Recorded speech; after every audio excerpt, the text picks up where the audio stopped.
तो मैं भोपाल से हूँ, भोपाली हूँ, लेकिन इंदौर ज़्यादा दूर नहीं है, तो आपसे कनेक्ट कर सकती हूँ। यहीं की हूँ, मध्य प्रदेश की।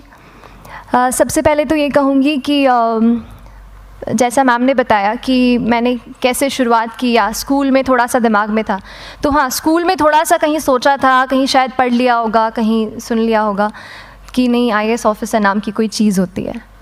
लेकिन तब ये भी नहीं पता था कि यार UPSC नाम की कोई एग्ज़ाम है, सिविल सर्विस एग्ज़ाम है, उससे और भी पोस्ट में आप सिलेक्ट हो सकते हैं, ऐसा कुछ नॉलेज नहीं था। जब मैं अपने कॉलेज लेवल में आई, जब कॉलेज में एडमिशन लिया, मैंने भोपाल से ही प्राइवेट इंजीनियरिंग कॉलेज से केमिकल इंजीनियरिंग किया है, और उस दौरान मुझे जब मैंने सोचना शुरुआत की कि क्या बनना है, कंटेम्पलेट किया कि एग्जैक्टली क्या करियर चाहती हूँ, तो लगा कि यार कहीं जो पुरानी ड्रीम थी, एक जो सपना था, वो अभी उसको सामने लाना चाहिए। फिर इस बारे में और पढ़ा, और तब खान स्टडी ग्रुप भोपाल में सेंटर वहाँ पे जैसे शुरू हो गया था, तो मेरा जो फाउंडेशन कोर्स है मैंने वहाँ से किया। और इस एग्ज़ाम के बारे में जो चीज़ें मुझे 1-2 साल में समझ में आई हैं, वो कुछ चीज़ें मैं आपसे शेयर करना चाहती हूँ। सबसे पहली चीज़ जो पहले जय और रचना हम दोनों बोल चुके हैं कि कंसिस्टेंसी। आप अगर दिन में, कई बार हमसे सवाल पूछते हैं कि आप कितने घंटे पढ़ाई करते हैं, तो देखिए घंटे मैटर नहीं करते। कोई 17-18 घंटे हमें नहीं पढ़ना है, इतना हम पढ़ भी नहीं सकते। एक दिन पढ़ सकते हैं, दूसरे दिन नहीं पढ़ पाएंगे। 5 से 6 घंटे ही आपको देने हैं या उतने निकालने हैं, पर वो जो वक्त आप अपनी पढ़ाई को देते हो, वो कंसिस्टेंटली आपको रोज़ उतना ही अपने पढ़ाई को देना है। Consistency is the key, that is the first and the most important thing जो आपको ध्यान में रखनी है। दूसरी चीज़ इस एग्ज़ाम में मुझे लगता है इक्वली इम्पॉर्टेंट है, क्योंकि ये जर्नी लंबी होती है। जैसे एग्ज़ाम ही 1 साल तक चलती है, आप प्रीलिम्स देते हैं, फिर आप मेंस देते हैं, आप इंटरव्यू में जाते हैं पर्सनालिटी टेस्ट के लिए, तो एग्ज़ाम 1 साल तक खुद चलती है। उसके पहले मान लीजिए आप 1-1.5-2 साल पहले से प्रिपेयर कर रहे हो, तो ये जर्नी काफ़ी लंबी रहती है। उस जर्नी में मेंटली अपने आप को मोटिवेट रखना, अपने आप को बूस्ट करते रहना, वो भी इक्वली इम्पॉर्टेंट है, और इसीलिए अपने आप पर भरोसा बेहद ज़रूरी है। You need to have a faith in your self कि अगर आपने इसमें कदम रखा है, अगर आपने सोचा है कि आप सिविल सर्विस एग्ज़ाम देना चाहते हैं और देंगे, तो आपको ये ठान के उसमें जाना है कि हाँ, मैं ये कर सकता या कर सकती हूँ। ये एक अपना मोटिवेशन, अपने साथ एक फेथ, बिलीफ अपने ऊपर आपको हमेशा रखना है। कमिंग टू प्रेपरेशन की कैसे तैयारी करनी है, बहुत सारी बातें आप सुन चुके हैं कि आंसर राइटिंग में कैसे करना होता है, आंसर राइटिंग का स्ट्रक्चर कैसा होना चाहिए।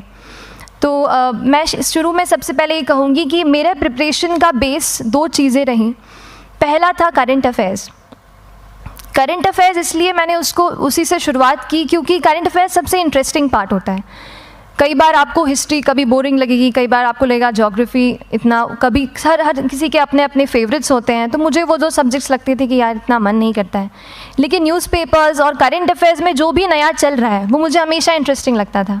इंटरनेशनल रिलेशंस में क्या हो रहा है, क्या सोशल रियलिटीज़ हैं, कहाँ क्या हुआ, उसका क्या इम्पैक्ट पड़ेगा एडमिनिस्ट्रेशन पे और हमारी कंट्री पे, तो उसको आप अपना एक बेस बना सकते हो। आप करंट अफेयर्स बेस्ड प्रिपरेशन कर सकते हैं, इसलिए भी क्योंकि अगर आप मेंस एग्ज़ाम देखेंगे तो काफ़ी डायनामिज्म आ गया है, केवल प्रीलिम्स में नहीं बल्कि जनरल स्टडीज़ पेपर 2, पेपर 3 में भी आप देखेंगे कई सारे ऐसे सवाल हैं जो करंट इवेंट्स से इंस्पायर्ड होते हैं, उन पे बेस्ड रहते हैं। तो जब आप न्यूज़पेपर बेस्ड, करंट बेस्ड पढ़ाई करते हैं तो वो आपका प्रिपरेशन वहाँ से भी कवर हो सकता है। दूसरी जो चीज़ मैंने जिस पे बहुत फोकस किया वो थी आंसर राइटिंग। तो आंसर राइटिंग का जैसे खान सर बता रहे थे कि आंसर राइटिंग की प्रैक्टिस बहुत की, तो उसके पीछे मेरा ये था कि जब मैं हमेशा प्रीलिम्स का कोई भी पेपर टेस्ट देती थी, हम मॉक टेस्ट देते हैं, तो मॉक टेस्ट देती थी तो हमेशा मेरे मार्क्स करीब 90 to 110, 120, इससे ऊपर मेरे कभी मार्क्स नहीं जाते थे। तो मुझे हमेशा ये डर था कि यार प्रीलिम्स में कहीं मेरा कुछ, क्योंकि कट ऑफ भी इसी कुछ रेंज में जाता है, तो हमेशा लगता था कि यार कुछ गड़बड़ यहाँ ना हो जाए। लेकिन जब मैंने आंसर राइटिंग की और मेंस एग्ज़ाम के बारे में जाना, तब मुझे लगा कि आंसर राइटिंग एक ऐसी चीज़ है, मेंस एक ऐसा फेज़ है सिविल सर्विस एग्ज़ाम का जहाँ पे आप अच्छे से तैयारी कर सकते हैं। And if you have written the answers, if you know कि you have covered the points well, if you have included उसमें कुछ आपने facts, international reports, government schemes, आपने कुछ ऐसे उसमें सॉल्व भी डाला है, तो जो रिज़ल्ट आएगा वो सेटिस्फैक्ट्री ही आएगा, अच्छा ही आएगा। तो मेंस एक ऐसा पार्ट है जिस पे आप काफ़ी बैंक ऑन कर सकते हो। मैं जब पर्सनालिटी टेस्ट भी मैंने दिया तो इस बार भी आप नंबर्स देखेंगे तो आसपास की रैंक के हिसाब से मेरे नंबर्स उसमें कम हैं, लेकिन it is just the general studies and the answer writing part, जो मेंस के जो वो है मार्क्स हैं या मेंस का जो एक फैक्टर रहा, वो मेरे लिए सबसे ज़्यादा इंपॉर्टेंट डिसाइडिंग फैक्टर रहा है।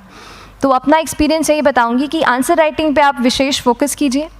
जैसा स्ट्रक्चर आपको बता ही चुके हैं कि इंट्रोडक्शन में कैसे आपको शॉर्ट रखना है, बॉडी एंड देन कंक्लूजन, उसमें छोटी चीज़ जैसे मैं अभी मेंशन कर रही थी, आप एक इंश्योर कीजिए कि देखिए जो भी एग्जामिनर आपकी कॉपी चेक कर रहे हैं वो दिन में 10, 15, 20 कॉपीज़ चेक कर रहे हैं, तो उन सब से आपको अलग कैसे आप अपनी कॉपी दिखा सकते हो, ये चीज़ आपका प्रेजेंटेशन और आप जिस तरीके से आंसर लिखते हो कंटेंट को, वो मैटर करेगा।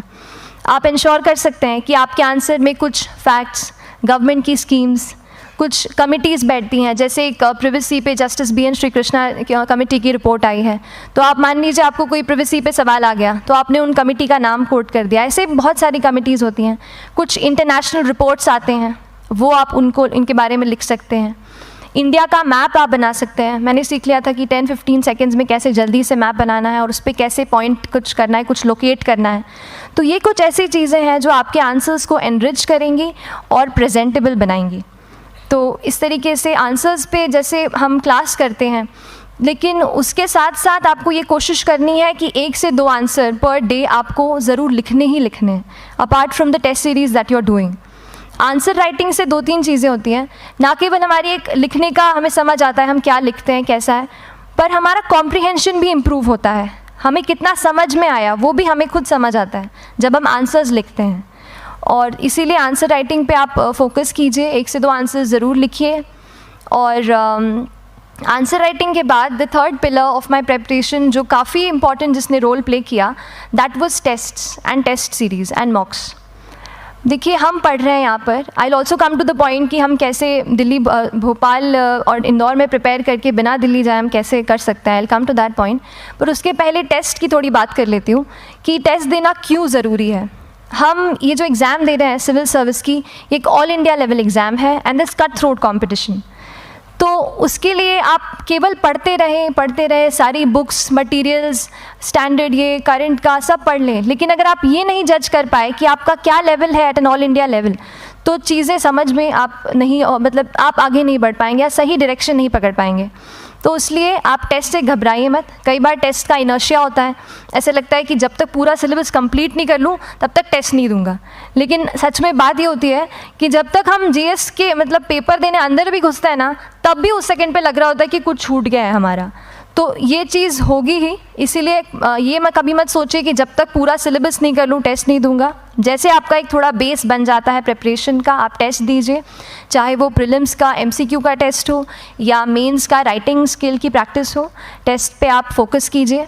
उसके बाद टेस्ट केवल देने के लिए नहीं देना है, उसको एनालाइज भी अच्छे से करना है। When you get the answer hints, when you get the answer keys, analyse properly कि आपकी क्या गलती हुई है और उससे भी सीखने की कोशिश कीजिए कि क्या कुछ नया मुझे इस टेस्ट पेपर से या इस आंसर कॉपी से मिल सकता है। तो इस तरह से टेस्ट पे भी आप फोकस कीजिए। And I will come lastly to the point कि जब मैंने प्रिपरेशन शुरू की थी अपने कॉलेज के 2nd ईयर 3rd ईयर आते आते, तो मन में बहुत सारे फियर्स थे। मैं भी एक नॉर्मल फैमिली से हूँ, मेरे फैमिली में किसी ने आज तक सिविल सर्विस का पेपर भी नहीं लिखा था, तो मन में बहुत सारे फियर्स थे, डाउट्स थे, क्या होगा, कैसे होगा। तो हो सकता है आपके मन में भी ऐसा हो। और हम जैसे यहाँ रहते हैं, हम सोचते हैं कि दिल्ली जाना तो सबसे ज़रूरी है, उसके बिना तो ये एग्ज़ाम हो ही नहीं सकती।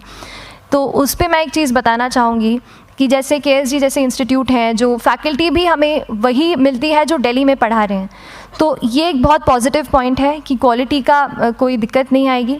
बस एक चीज़ है, आप ज्वाइन करते हैं class, that will only provide you a direction. वो आपका रास्ता दिखा सकते हैं आपको कि इस रास्ते पर आपको चलना है, लेकिन चलना उस रास्ते पे आपको खुद है। You have to work on your own. कभी ये मत सोचिए कि मैं वहाँ नहीं जा पा रहा हूँ तो नहीं हो सकता, यहाँ है, तो हम एक्सक्यूज़ेस बनाते हैं, कई बार चैलेंजेस आते हैं। तो मैंने कॉलेज के साथ प्रिपरेशन की, तो उसमें भी काफ़ी दिक्कत आती थी। कभी कभार कॉलेज की एग्ज़ाम होती थी तो इसमें मैं अपना उतना वक्त नहीं दे पाती थी। तो उस मोमेंट पे फिर प्लानिंग ने मुझे बहुत हेल्प किया कि हम किस तरीके से अपने कॉलेज के एग्ज़ाम के लिए प्लान कर लें। जैसे मैंने इंजीनियरिंग की है और मुझे पता है कि हम इंजीनियर्स 1 महीने से ज़्यादा पहले से पढ़ते नहीं हैं। पढ़ते हैं क्या? तो वो चीज़ आप ध्यान रख सकते हो, उसको अपना स्ट्रॉन्ग पॉइंट बना सकते हो। 1 से 1.5 महीना जब exam is approaching, I use to plan my entire syllabus का प्रिंट आउट निकाल के I use to make my notes, उस तरीके से उसको मैं उसको संभाल लेती थी। तो whenever you are managing those things together, focus on planning, किस तरीके से आप एक माइक्रो प्लान बनाएं, अपना डेली एक प्लान बनाएं, वीकली टारगेट सेट करें और एक ब्रॉड विजन दिमाग में रखें कि ब्रॉडली आप मंथ्स में क्या कवर करने वाले हैं।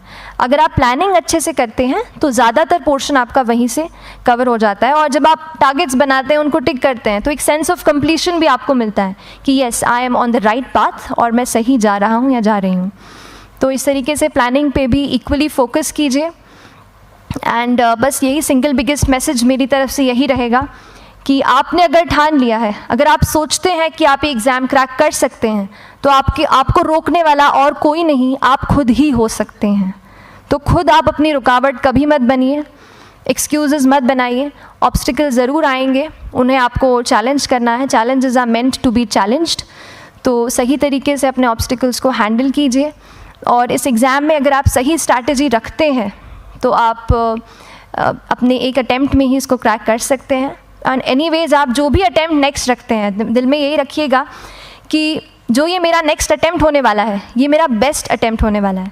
कभी भी इस एग्ज़ाम को हाफ हार्टेडली मत दीजिए कि चलो दे के देखता हूँ कैसा है पैटर्न का एग्ज़ाम का। अगर एग्ज़ाम का पैटर्न देखना है ना, तो घर पे 3 घंटा टाइम लगा के एग्ज़ाम दे दो, बस केवल पैटर्न देखने के लिए एग्ज़ाम अटैम्प्ट मत कीजिए। जब आप एग्जामिनेशन हॉल में जा रहे हैं या कोई अटैम्प्ट आपने सेट किया है, तो अपना सब कुछ उस एग्ज़ाम को दीजिए, अपना टाइम, एनर्जी, फोकस, जितना भी करेक्ट आप उसमें पॉजिटिविटी डाल सकते हैं उसको दीजिए, एंड पूरी तैयारी के साथ ही इस पेपर को दीजिए, and I am sure that you will succeed. So till then, all the very best to you and good luck. Thank you so much.